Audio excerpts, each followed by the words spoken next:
Morning walk কৰিছোঁ। কুঁৱলী হৈয়ে আছে।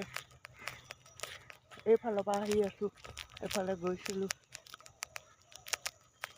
একদম এঘৰত সোমাই চাহো খায়ো তামোল খায়ো আহিছোঁ মৰ্ণিং ৱাক কৰোঁতে।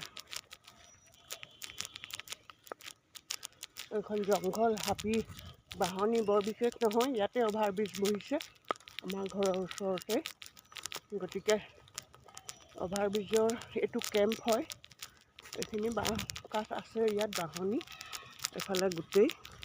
এইটো ৰাস্তাৰে এইফালে মোৰ ছোৱালীজনীৰ ঘৰ আছে, সেইবাবে আহি এইখিনি পাওঁহি সদায় এপাক এপাক। তাতেই চাহ খাই তামোল খাই আকৌ ঘৰলৈ ঘূৰি আহোঁ।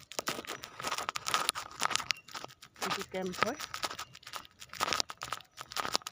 1 কিলোমিটাৰ নহয়গৈ, কম হ'ব। তেনেকৈ মই এই ৰাস্তাটোত সদায় মৰ্ণিং ৱাক কৰোঁ। এতিয়া মেইন ৰাস্তা পামগৈ আৰু তাৰপিছত ঘৰ পামগৈ। এইটো কেম্পটো।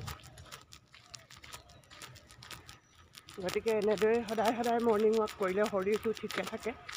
মই বহুত অসুখীয়া মানুহ, তথাপিতো কিছুমান এক্সাৰচাইজ, কিছুমান কামৰ পৰিশ্ৰম কৰি পেলাই এনেকেই মই স্বাস্থ্যটো অলপ ভালে ৰাখিছোঁ।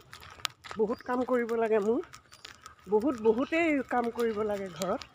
সেইবাবে অকলশৰীয়া নকৰিলে উপায় নাই বাবে শৰীৰটো মেইনটেইন কৰি ৰাখিবই লাগিব, নহ'লে কোনে কাম কৰি দিব।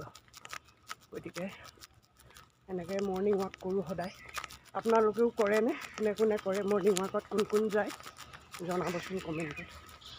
আজিলৈ ইমানকে দেখুৱালোঁ।